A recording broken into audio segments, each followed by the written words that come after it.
Yo,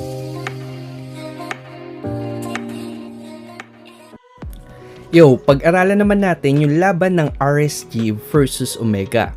Oo nga pala, dahil sa suporta nyo, swinerte tayo maging live audience nung day 3. At bilang pasasalamat, may ibibigay ako sa inyong skin code. Unahan na lang kayo kasi isang beses lang pwedeng i-redeem to. Hahatiin ko sa 3 yung code kaya galingan nyo maghanap. Good luck! Eto nga din pala yung timestamp ng video. Punta na tayo sa draft. Syempre, link ban. Pinaliwanag ko na to nung nakaraang analysis ko. Top pick hero to ni Ryzen simula nung last patch. Sinagot naman to ng Valentina ban ng Omega kasi OP talaga si Valentina ngayon at napaka-flexible pa. Tapos, respect ban naman sa Beatrix ni Kelra. May pagka-protect the king kasi yung strat ng Omega at perfect candidate dyan si Beatrix. Kasi napakataas ng uptime niya dahil hindi siya skill dependent. Solid pa yung burst potential niya pagka available yung mga ultimate niya. Sinagot naman to ng 1-1 ban ng Omega dahil sa update, madali nang i-trigger yung ulti ni 1-1 kaya priority ban or pick talaga siya ngayon. At isa yung RSG sa mga team na hindi magdadalawang isip mag first pick ng 1-1 tulad ng ginawa nila nung Game 5. Tapos sumagot naman ng Baksha ban yung RSG. Kung iisipin mo parang normal na ban lang to pero hindi. Kasi dito sa point na to nakikipag mind games na si Coach Panda kay Coach Pakbaits. May dalawang jungler kasi na pwede nating sabihing top tier ngayon. Si Karina at saka si Baksha. Dahil do sa mobility nila at sa tulin nilang kumuha ng objective. Kaya ang mangyayari ngayon it's either ibaban ni Pakbaits yung Karina para wala makakuha ng top tier jungler. Kaso magfe-first pick ng Eve si Panda tulad ng ginawa niya nung Game 3. At hindi to masyadong pabor sa Omega kasi protect the king yung strategy nila. Mahihirapan ng pumesto si Kelra dahil sa real world manipulation, mahihirapan pa yung mga kakampi niyang protektahan siya. Yung second option naman, hindi niya ibaban yung Karina pero makukuha to ng RSG. Tapos sila yung makakuha ng Eve +1. Ito yung mas preferred ni Coach Pakbaits kaya nagban na lang siya ng Lilia. Dahil sure na silang masisecure nila yung Eve kaya binawasan na lang nila yung mage option ng RSG.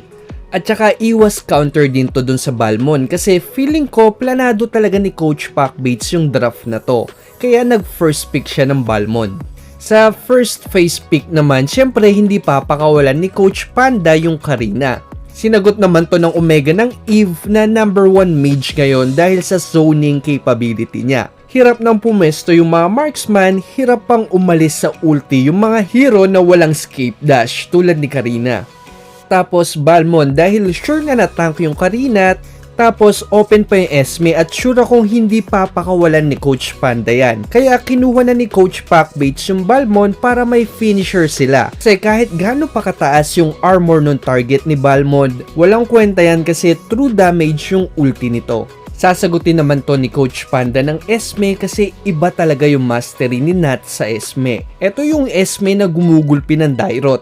Pero bukod sa mastery ni Nats kay Esme, hindi man directly pangontra to kay Eve kasi hindi naman nakakancel ng ulti ni Esme yung ulti ni Eve pero yung threat na mabibigay mo sa Eve kasi isang ulti mo lang maaabot mo na siya, enough na yun para ma-pressure siya. Para matakot siyang mag-ulti basta-basta at napakaraming beses nating makikita yan sa laban na to. Tapos kumuha din si Coach Panda ng Franco kasi una napakataas ng pressure na kayang ibigay ng hook ni Franco kay Eve. Dahil hindi pwedeng gumalaw si Eve pag nag-ulti to, easy target siya kay Franco. Idagdag mo pa na ang lakas nitong manggulo sa jungle dahil sa hook. Tapos hindi pa napipurify yung ulti ni Franco kaya napakalaking threat din ng flicker ulti o kaya conceal ulti.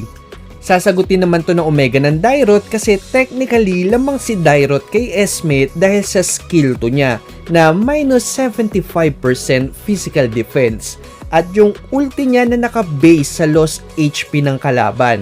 Pero i-spoil ko na kayo kung di nyo pa napapanood to, hindi ito yung mangyayari dito. Isang katunayan lang talaga to na mastery over meta pa rin talaga tayo. Tapos, ibaban ni Coach Pakbaits yung Claude dahil wala pang gold laner yung RSG. Magandang candidate sa kanila si Claude kasi easy target si Eve. Kay Claude kasi isang BMI lang para makalapit ka, tapos blazing duet, maliligo na ng bala si Eve. Dito naman dahil wala pang roamer yung Omega, napapaisip na si Coach Panda. Dalawa na lang kasi yung pwede nilang iban. Tatlo pa yung signature hero ni Chuck Nu, yung Grak, Kufra at Atlas. Kaya ngayon, mamimili na lang si Coach Panda kung sino ba yung gusto niyang makalaban.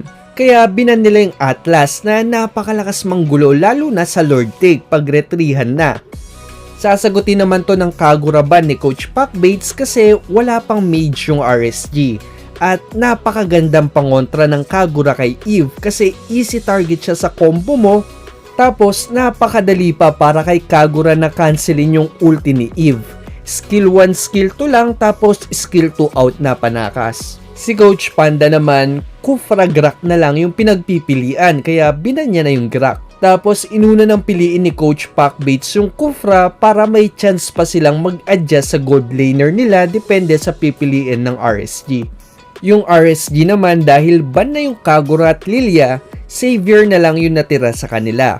At saka combo din naman to kahit papano kay Franco kasi ang tagal nang immobilize ng skill 2 mo. Kayang-kayang i-follow up ni Franco yung skill 2 niya. Brody naman yung sagot na finisher ng RSG sa mga makukunat sa Omega. Kasi based din sa lost HP yung damage ng ultimate nito. Tapos dahil napakakunat ng lineup ng RSG, Lunox naman yung last pick ng Omega. Naban na kasi yung dalawang natural holder ng Demon Hunter Sword, which is si Wanwan at saka si Claude.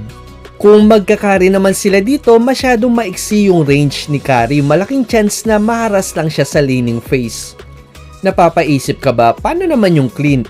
Medyo mabibitin kasi yung damage ni Clint dito kasi HP build kasi yung Karina at saka ang hinahanap kasi ng Omega dito ay yung kayang mag-shred ng tuloy-tuloy sa buhay ng RSG. Kasi may dalawa na silang finisher which is yung ultimate ni Dairot at saka yung ulti ni Valmond. Kaya kailangan na lang nila na magbabawa sa buhay ng RSG at perfect na perfect dyan yung Lunox.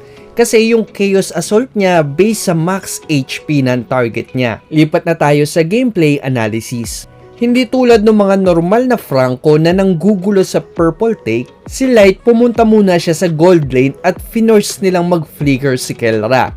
Dahil sa isang hook lang, napilitan si Kelra ngayong maging defensive sa lane. Hindi niya ngayon pwedeng maharas si Eman kasi wala siyang flicker, hindi siya pwedeng mag-overextend. At take note, 2 minutes yung cooldown ng flicker kaya ibig sabihin tahimik yung buhay ni Eman hanggang maging level 4 siya. Dahil magiging payapa na yung buhay ni Eman sa lane, hindi na kailangang samahan ni Light si Eman. Napakababa lang din naman kasi ng damage sa early game ni Brody. Sama mo pa yung napakabagal niyang attack speed kaya parang imposible din na mapatay nila si Kelra hanggat wala pang ulti si Eman. Mag-a-apply na lang ngayon ng pressure si Light sa ibang lane para mapilitan ding mag-react si Chakno at hindi nila magulo yung pagpapataba ni Eman. Medyo may katagalan talaga yung immobilize ng skill 2 ni Savior. Kasi tignan nyo dito, hindi kagad nakapag-follow up ng hook si Light pero tumama pa rin yung hook niya kay Etomax. Kaso mabilis lang talaga yung kamay ni Etomax kaya nakapag-purify siya kagad. Dito naman tignan nyo, hinuhold lang ni Nuts yung minions para hindi to mapatay ng Tore. Ang mangyayari ngayon, magiging in favor kay Nuts yung next encounter point ng mga minions. Kahit na lamang si Dairot sa kanya, hindi siya maharas ni Dairot kasi malapit lang siya sa Tore niya. Kung hindi ka pamilyar sa laning techniques, pwede nyong i-check yung video ko to. Dahil naman na force nila yung Purify ni Etomax, himbis na pumunta sa XP or sa gold lane, siya ngayon yung minamata ng RSG. At dahil hindi makita ng Omega si Light sa mapa, grabing pressure yung nabibigay nito sa Omega ngayon. Tingnan nyo si Kelra, hindi siya makaalis sa Tore niya kasi hindi niya alam kung nasan si Light. Tapos wala pa siyang flicker. Dahil dyan, kailangan na ngayon magbigay ni Chakno ng vision sa mga kakampi niya. Malinaw naman na wala si Light sa top kasi dalawa yung tao nila sa top. So ang choice na lang ngayon ni Chakno ay yung mid at saka yung gold lane. Kaya tignan nyo yung movement ni Chakno sa mapa. Hahanapin niya ngayon si Light sa bawat bush. Pero iba yung makikita niya at hindi magdadalawang isip mag-engage si Demon Kite dito kasi lamang sila sa tao. 3 sila dito.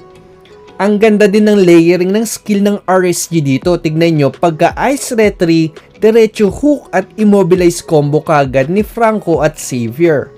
Kaso, mas maganda yung sagot na flicker dodge ni Chakno dito. Sabay skill 1 kagad kasi nandyan na si Ryzen. Pero hindi papatalo si Demon Kite kasi sinagot niya naman to ng double ulti para ma-dodge yung skill 1 ni Chakno para hindi siya ma-knock up.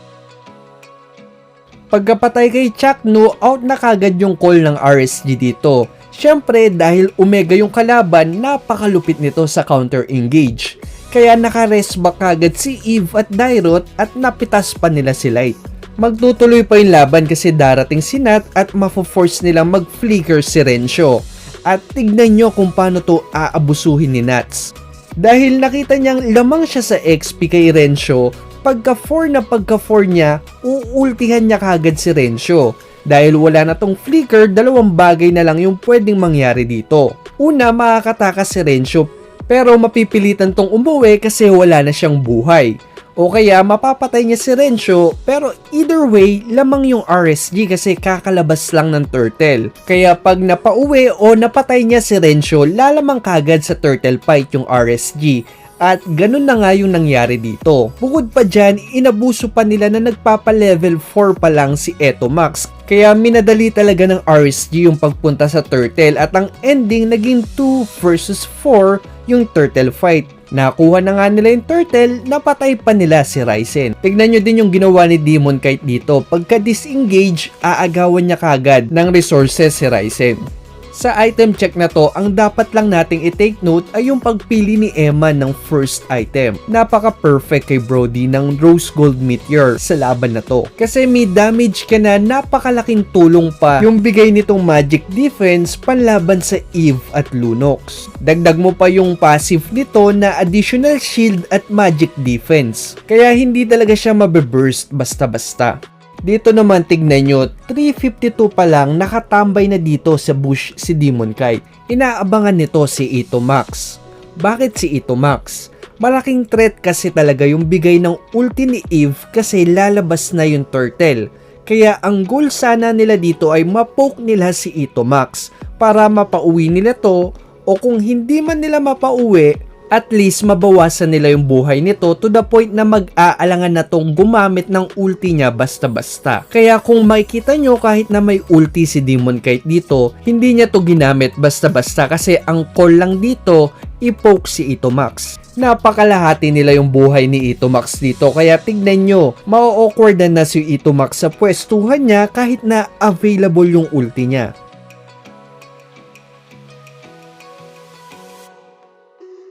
Mapipitas si Ryzen dito pero hindi pa rin siya makakapag-ulti. Tapos tingnan nyo, magre-recall na muna siya kaysa mag-clear ng mid. Kasi hirap talaga siyang pumosisyon dahil bawas nga yung buhay niya. Akala natin simpleng poke lang pero hindi natin alam malaki pala yung nagiging impact o pressure na bigay nun. Dito naman makikita natin kung paano nakakapagbigay ng pressure yung pag-clear ng wave. Tignan nyo, nag-clear ng wave sa mid si Nats. Makikita yun ni Rencio at saka Etomax kaya aangat silang dalawa. Tapos magko-call dito si Etomax na siya na lang yung mag-clear kaya kung makikita nyo, bababa na si Rencio tapos aangat naman siya. Kaso ang problema, nag-set na si Chakno at nag-follow up na din si Kelra. Dahil paangat nga si Etomax para mag-clear ng wave, may kalayuan na siya sa clash kaya hindi kagad siya nakapag-ulti. Tapos dahil wala naman siyang flicker, para sana maipwesto na maayos yung sarili niya, mapipilitan na lang siya mag-ulti kagad dito pang follow up lang kahit na nasa tabi niya si Nats. Kaya makakapagpastack ng shield si Nats at eventually magiging 4-2 trade to plus yung turtle in favor of RSG. Isipin mo dahil sa simpleng pag-clear lang ng mid ni Nats, nagkaroon ng miscom sa Omega at nabaliktad nila yung napakagandang set ni Chakno.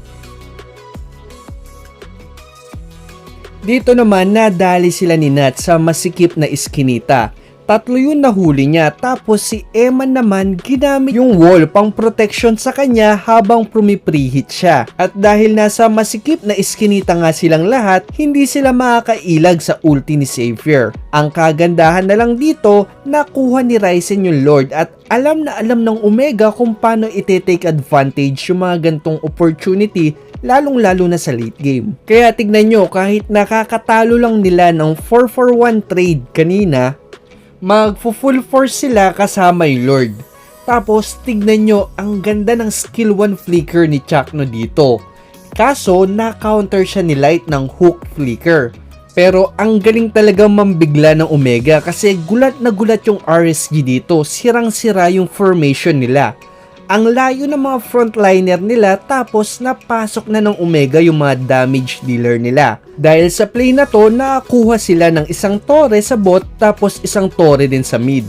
Dito sa last Lord take na to, dito nyo makikita kung gaano ka-annoying yung Esmeraldang naka Ice Queen 1. Kay nuts lang kayo tumingin. Lumamang yung Omega dito kasi na-burst nila si Demon Kite.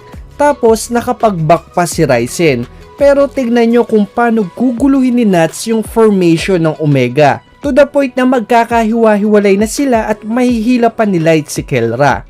At wala talaga siyang papatakasin dyan.